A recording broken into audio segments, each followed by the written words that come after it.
इस वक्त की बड़ी खबर, मधुबनी पुलिस को मिली हैट्रिक सफलता। जेपी कॉलोनी से हथियार एवं लूट व चोरी के मोटरसाइकिल सहित बड़ी घटना को अंजाम देने वाला 4 अपराधी हुआ गिरफ्तार। एसपी सुशील कुमार ने किया प्रेस कॉन्फ्रेंस। नमस्कार, मैं हूं आकाश मिश्रा, आप देख रहे हैं मेरा गांव मेरी धरोहर न्यूज चैनल। पुलिस अधीक्षक सुशील कुमार ने प्रेस को संबोधित करते हुए बताया कि बीती रात करीब 1 बजे मिली गुप्त सूचना के आधार पर जेपी कॉलोनी स्थित मोतीदास के किराए के मकान में कुछ अपराध कर्मी बड़ी घटना को देने वाले हैं अंजाम। पूर्व में भी कर चुके हैं अपराध।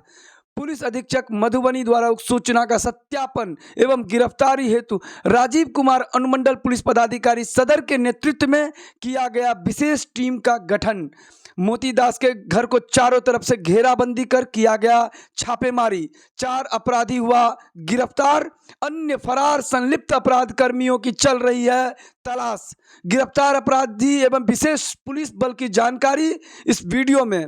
लेटेस्ट अपडेट के लिए चैनल को सब्सक्राइब करना ना भूलें। कुछ किराए के मकान में रुके हुए हैं और कुछ अपराध करने की योजना बना रहे हैं, जिसके वेरिफिकेशन के लिए मेरे द्वारा अनुमंडल पुलिस पदाधिकारी सदर के नेतृत्व में टीम बनाएगी, जिसमें कि एसएचओ नगर और एसएचओ पंडौल, एसएचओ भैरव स्थान, उसके अलावा नगर थाना के अन्य पदाधिकारी और डीआई की टीम बनाई गई। इनके द्वारा रात्रि में कल छापेमारी की गई, जिसमें कि 4 लोग जो गिरफ्तार हुए उनका नाम है मोहम्मद कैफ अली, ये मनीगाछी थाना का है। आसिफ फिरोज, ये भी मनीगाछी थाना का है। अबू बकर, ये भी मनीगाछी थाना का है।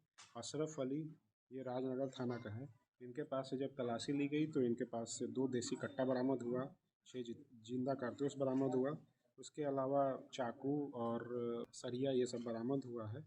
और जो सबसे महत्वपूर्ण बात है कि 6 फरवरी 2024 को पंडौल थाना क्षेत्र अंतर्गत एक लूट की घटना हुई थी, जिसमें लूटे हुए व्यक्ति को गोली मार करके, पैर में गोली मार करके, और बाइक, उसका जो अपाचे बाइक थी वो छीन ली गई थी।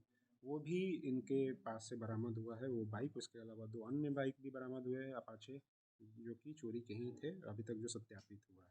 तो टोटल जो बरामदगी हुई है 3 बाइक की, जो लूटे हुए और चोरी किए हुए हैं।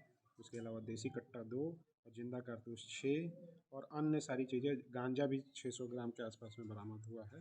लोग पकड़े गए हैं। इन पे अभी हम लोगों ने आर्म्स एक्ट और जो भी आईपीसी की धारा है उसके तहत एफआईआर किया है। उसके अलावा जो अन्य लूट की घटना में शामिल थे, चोरी की घटना में शामिल थे, उस पर हम लोग रिमांड लेकर के आगे की कार्रवाई करेंगे।